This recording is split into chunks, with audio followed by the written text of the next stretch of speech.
어서 오세요. 반갑습니다.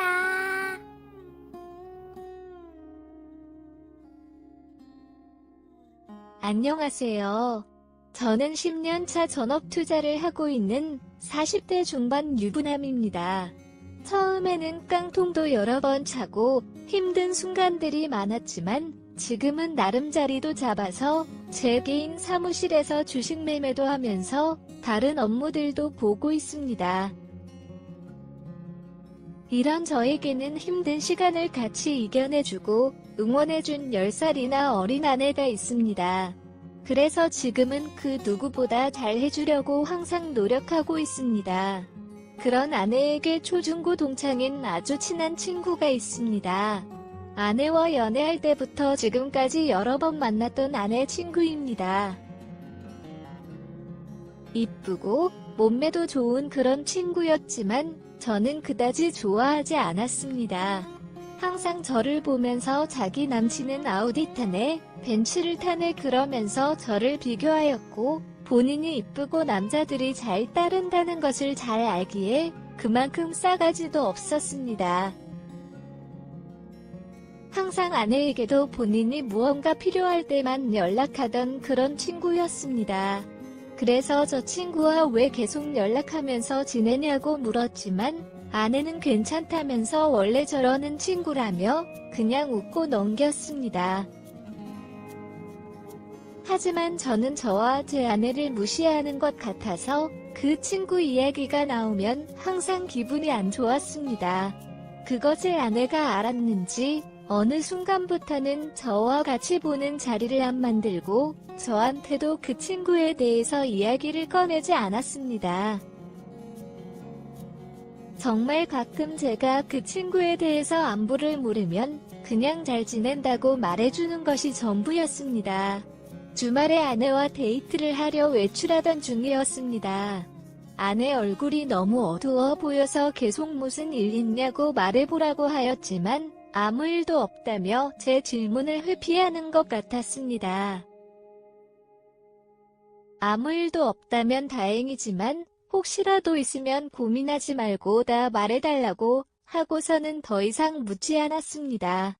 그날 저녁 자려고 눕는데 할 말이 있다면서 이야기 좀 하자고 하더군요. 어느 유부남들이나 공감하시겠지만 아내가 정색을 하면서 할 말이 있다며 이야기하자고 부르면 일단 몸이 경직되면서 긴장을 하고 뭘 잘못을 했나 생각하게 됩니다. 그렇게 아내 이야기를 쭉 듣고 있는데 제 이야기가 아니고 그 친구에 관한 이야기였습니다. 그 친구가 고등학교 졸업하고 바로 취업한 것은 알고 있었습니다. 버는 대로 집에 생활비를 주고 동생 등록금을 내어주었다고 하였습니다. 이제 결혼할 나이가 되었는데도 아직도 집에서는 그 친구에게 생활비를 받기를 원하고 결혼자금은 모아둔 것도 없고 심지어 만나는 남자도 현재 백수라는 것이었습니다. 그래서 그 친구의 원룸에서 기생충처럼 먹고 자기만 한다는 것이었습니다. 아무리 이 생활을 벗어나고 싶어서 발버둥을 쳐도 항상 제 자리라는 것이었습니다. 게다가 입원이나 사기도 당해 빚도 제법 생겨서 월급을 받아도 마이너스라는 것이었습니다. 그러는 와중에 아주 오랫동안 남자친구도 가족들도 모르게 1,000만 원이라는 큰 돈을 모았다는 것이었습니다. 그래서 제가 주식 전업 투자를 하는 것을 알고 있으니 저한테 주식을 배워서 하고 싶다고 아내에게 연락이 왔다는 것이었습니다. 그런데 제가 너무나도 싫어하는 것도 잘 알고 그 친구 입장도 너무나 딱한 것도 잘 알기에 어떻게 해야 할지 모르겠다는 것이었습니다. 그러면서 아내가 정말 무리한 부탁인 것을 아는데 자기 친구에게 주식을 가르쳐주면 안 되냐는 것이었습니다. 저도 생각해보겠다고 하였습니다. 그 대신에 앞으로 이런 일이 생기면 고민하지 말고 언제든지 바로바로 말하라고 하였습니다. 그 다음날 오후 사무실에서 일을 하고 있는데 그 친구가 사무실로 찾아왔습니다. 일단 이야기를 들어보았더니 결국 돈이 벌고 싶다는 것이었습니다. 그런데 평일에는 회사를 가야 하고 심지어 교대도 돌기에 낮에 매매하는 것이 어려우니 저보고 대신 자기 계좌를 운영해달라는 것이었습니다. 심지어 그것도 얼마 벌 때까지가 아니라 평생 벌어달라는 것이었습니다. 조용히 나가라고 내쫓았습니다.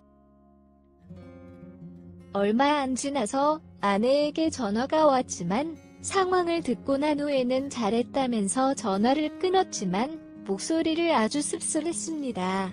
며칠 후에 그 친구는 집으로 다시 한번 찾아왔고 방법을 알려주면 열심히 하겠다는 것이었습니다. 그래서 일단 지금 회사를 퇴사를 하고 정리가 다 되면 제 사무실로 매일 나오라고 하였습니다. 종잣돈 1,000만 원과 퇴직금을 합친 투자금으로 지금 월급만큼은 벌 수 있게 종목을 주면서 짬짬이 주식도 가르쳐주면서 스스로 매매가 잘 될 때까지 도와줄 테니 제 사무실로 나오라고 하였습니다. 이렇게 몇 개월을 하면서 그 친구도 나름 만족해하면서 제 사무실에 나와서 매매도 하고 주식도 배웠습니다.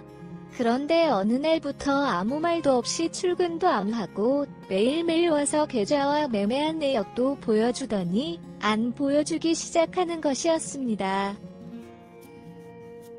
뭐 하긴 언제까지 매일매일 초등학생 숙제 검사하듯이 그 친구는 저한테 보여주고 저는 검사할 수도 없으니 스스로 알아서 잘하겠거니 생각하고 말았습니다. 그런데 언제부턴가 제 지갑과 사무실에서 돈이 조금 없어지는 것 같았습니다. 한 번은 어버이날 및 장모님 생신이 있어서 현찰을 찾아서 봉투에 넣어두었습니다. 퇴근하고 집에 와서 보니 현찰 조금 비는 것이었습니다. 다음날 은행에 가서 출금한 돈 대비 받은 돈이 조금 부족하다고 하자 그럴 리가 없다며 CCTV를 보여주셨고 역시나 정상으로 돈을 봉투를 넣어서 주신 게 맞았습니다. 그럼 사무실, 차 안, 집 중에서 제가 잃어버린 것인데 제가 실수한 거라고 생각하고 그냥 넘겼습니다. 그리고 사무실 금고를 열어서 보았더니 현찰이 또 비는 것이었습니다. 이것은 장부에 기재하고 사용하는 금액이기에 제가 기억 못하고 실수할 것이 없는 돈입니다. 결국 사무실 CCTV도 돌려보게 되었습니다. 약 3개월치를 보았는데 한두 번이 아니었습니다. 처음에는 긴장하면서 여러 번 돌려보면서 소액으로 가져가더니 마지막에는 정말 자연스럽게 제 옷과 지갑에서 서슴없이 꺼내가고 금고에서도 막 가져가는 것이었습니다. 그것도 아내 친구가 말입니다. 사무실에 도둑이 들었다면 다 가져갔을 텐데 일부만 가져간 것 같아서 아내가 돈이 필요해서 저 몰래 좀 가져갔나 싶어서 보았는데 제 예상이 아니었습니다. 그 다음날 아내 친구에게 CCTV 영상을 보여주며 더 이상 사무실에 나오지 말고 아내가 빌려준 돈과 몰래 훔쳐간 돈 다음 주까지 전부 갚으라고 하였습니다. 그렇지 않으면 이거 들고 경찰서 가겠다고 하였습니다. 잘못했다면서 그 자리에서 무릎을 꿇고 비는 것이었습니다. 다른 것도 아니고 돈을 훔쳐가면 도대체 더 이상을 무엇을 믿고 같은 공간에서 지낼 수 있겠냐며 나가달라고 하였습니다. 그런데도 계속 잘못했다고 다시 안 그러겠다고 믿어달라며 빌고 있길래 도대체 왜 그랬냐고 물었더니 수익이 자꾸 나니까 더 큰 욕심이 났다고 하였습니다. 그래서 사채를 빌려다가 더 큰 돈으로 매매를 한 것이었습니다.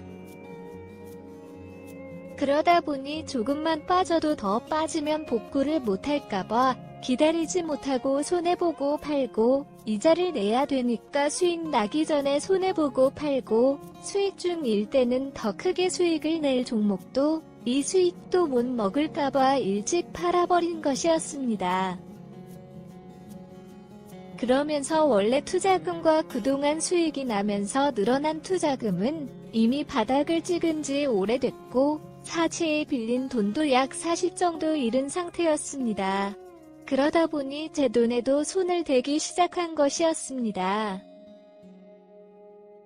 사채에서 빌린 돈, 훔친 돈 등만큼을 자기에게 빌려주고 용서만 해준다면 다시 열심히 하겠다는 것이었습니다. 내가 무엇을 믿고 왜 내 돈까지 빌려줘 가면서 매매도 시켜주고 주식을 가르쳐줘야 할지 모르겠다며 사정은 다 알겠으니 나가달라고 하였습니다. 그랬더니 갑자기 옷을 다 벗으면서 어차피 자기는 이 돈 못 갚으면 이 몸도 자기 몸이 아니라면서 언제든지 제 마음대로 하게 해줄 테니 제발 살려달라는 것이었습니다. 당장 옷 입고 나가라고 하고서는 제가 사무실을 나와서 집에 왔습니다. 몇 시간쯤 지나서 경찰서에서 성폭행 신고가 들어왔다며 전화가 왔고 알고 보니 아내 친구가 허위로 신고한 것이었습니다.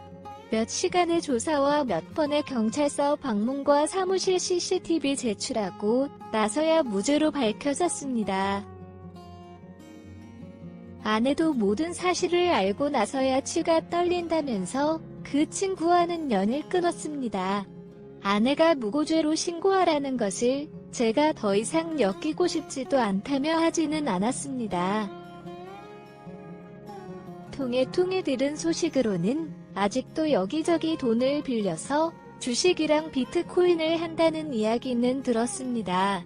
정신 나간 아내 친구에게 물릴 뻔했던 제 사연을 들어주셔서 감사합니다.